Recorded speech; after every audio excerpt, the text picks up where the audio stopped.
Hi, so I haven't made a video in 10 years and I thought I'd salvage the account, which I had a lot of stretching videos on, and I thought I'd add something about infrared saunas because I was going to do some hot yoga. So it's sort of similar topic. I'm going to probably turn this into a health channel. So this is my first video about my journey with infrared saunas.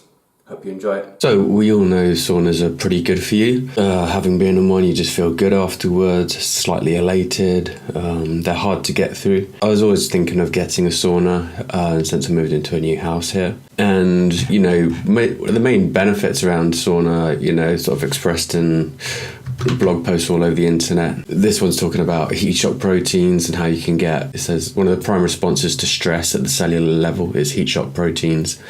Discovered in 1962 in fruit flies, the heat was the stressor that led to the original discovery of HSP, and the word heat remained, although it soon became clear that HSP are secreted in response to many kinds of stress, including cold.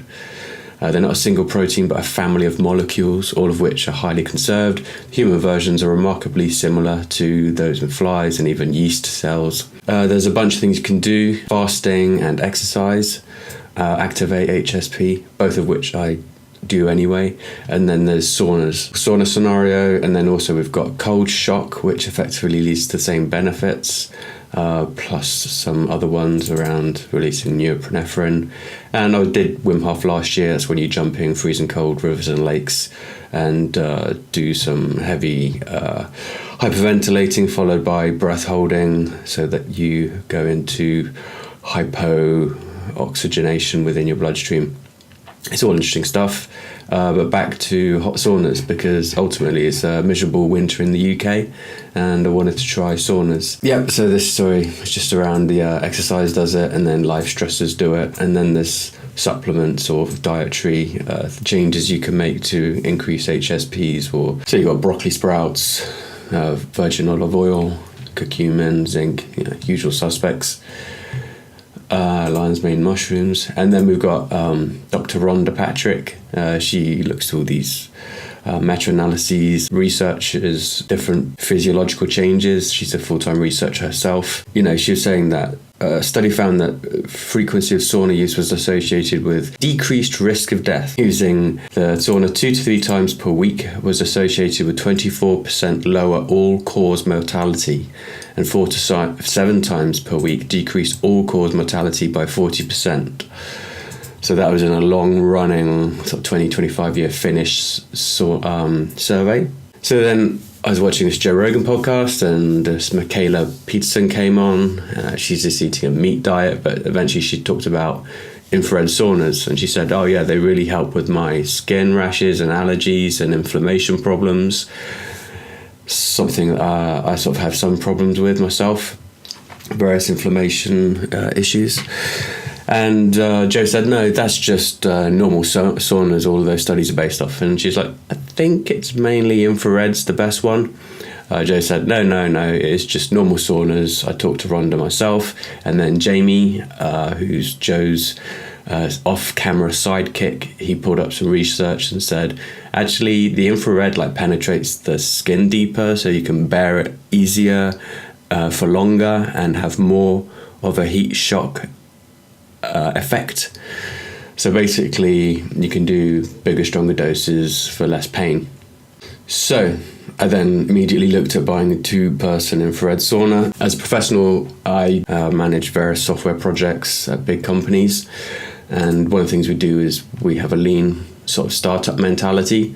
So we'll build something, we measure its effect, we learn from it, and then we sort of change the build and tweak it and measure it and learn, and we go in these loops, build, measure, learn loops. And so yeah, I jumped in these 2-person saunas at a local health spa not too far from where I live, and I thought it didn't really seem to have much effect, and I'm always up for a bit of placebo effect even, but I didn't seem to be getting much of that. So I went back to the drawing board. I searched around, and it seems that actually you need to work out before you go into the sauna, which I hadn't done. I'd just gone into it cold, and I only had a 25-30 minute session, so actually my body wasn't getting that much of a heat shock from it. Either working out inside one of these saunas seem to be the way to go. And if not, then it would be a case of working out before and then going in the sauna. So I searched around for gyms that had an infrared sauna. There were none, so working out, maybe I'd go for a run and then come back into the sauna if I had one in the house. But I started looking, the price is like £6,000 for this nice looking infrared sauna. 4-person one where you can actually maybe do a bit of yoga in there, maybe put a stationary bike in. Most of them aren't built for this, but this one, I think the seat comes out. So I thought, that'd be the way to go. So I looked on eBay, a lot cheaper, but secondhand, and you can see these benches don't come in and out, and they're the wrong kind of shape apart from this one here. So it kind of seemed like a possibility. I then went on Alibaba, which is kind of the Chinese factory eBay. And, they do these quite nice ones for $1,500. Again, the seats are generally not movable, but I had some conversations with a few suppliers and they were prepared to send me one for about, between $800 and $1,400. They could ship it out in a few weeks as a sort of prototype, because I said I'd be maybe making a few of them and reselling them. I kind of got to that stage.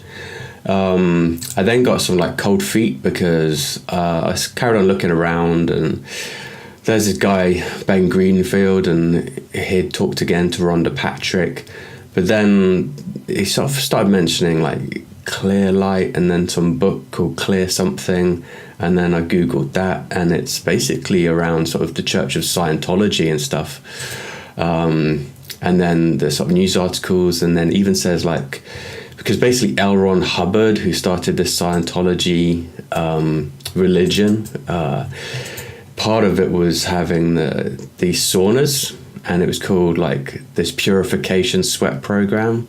So it got really squiffy, and then, it didn't really get squiffy. This could be completely intangential, apart from the fact that I then read that the Scientologists, who are a fairly wealthy organization, they were sponsoring scientists to look into these detoxification researches and looking at mercury and various other heavy metals being sweated out in sweat as opposed to out of your urine.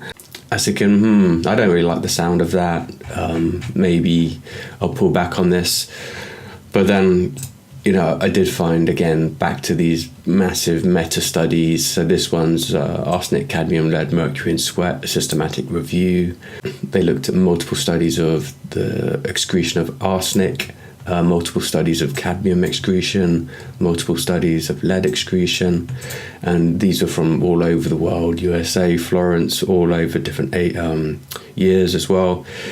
They fairly conclude that you can sweat these heavy metals out in sweat.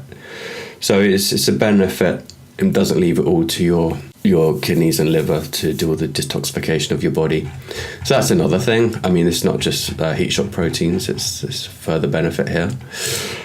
So back to my build, measure, learn. I was thinking, what's the easiest way I can do this without waiting 4 to 6 weeks for some drop shipped order from China that I don't know is going to come through or not. I mean, these suppliers don't have wonderful reviews, some of them. I was looking on Amazon. I thought I'd just work out in front of an infrared panel or something like this, and then I found these really cheap 49 quid infrared panels with all sorts of strange patterns and glittery things. So I'll now cut to my prototype. And so I thought I'd prototype, and I made this. This is the infrared panel I saw on Amazon, and it's 450 watts, and I just tied it to a maiden. Started off with one, and I'd do hot yoga in front of it. I barely got to a sweat by the end of 40 or 50 minutes, although I did instantly feel I was managing to achieve better positions. And in the yoga, the extra moves I could do, I've done Ashtanga for 2 years solid, that 10 years ago. And then I did another mixed Hatha and Ashtanga class for about 8 months only last year. And I couldn't get to these poses. So Ardha, Matsyendrasana. And then this one is a similar one, but I managed to smash this working out in front of the infrared panel first go, let alone in front of 2 panels, let alone in front of 3 panels. So this has definitely made it a lot easier to get into poses. I spoke to someone whose wife was in the British yoga wheel, and he was saying how it's a bit controversial, hot yoga, in terms of, you can maybe push your body further than the ligaments are ready to take at any given time. But I think because I've done it for years and years anyway, probably not too much danger in that. So I was just really pleased to get sort of a massive a boost to my yoga practice, and it felt really good. There's a bit of placebo in there as well that jumped me from being able to do about 20-25 minutes of yoga grind on an Ashtanga Series 1 all the way up to happily doing 40-50 minutes of it. A lot of sort of handstands. So I extended it and made it 2, and then I made it 3. So I bought all different ones because variety's the spice of life, hey? 2 are sweating more, 3, that's the magic number. And all 3, you're looking at 1,350. That was making me sweat loads just doing normal Ashtanga yoga. And then if I was on the exercise bike, which makes me sweat a lot anyway, then sort of 1 or 2 panels worked quite adequately. 3 is absolute bucket loads of sweat. So if you want to give it a go at low cost and something you can fold away quite easily, you just use a clothes maiden, and it's got zip ties here, just have attached all the a 4-gang lead as well, so you can fold it away, put it in a wardrobe, bring it out whenever you want. You've got a portable infrared sauna effectively. Don't see why you need to be covered in wood. It's not going to make much difference. This is also the cycling that I was doing in front. I just go to YouTube and put in GCN, Global Cycling Network's channel, and there's a bunch of spin cycling classes you can follow that do different HIIT programs, hill programs. So that was a great follow along as well. All in all, just felt it was a super experiment, and it felt really good. And I think working out in front of infrared panels has definitely got a lot to be said for it. So that was my first video back in a decade. Hope it was useful. Any questions or comments below, I'll try and help out. Feel free to post them and subscribe. Thank you.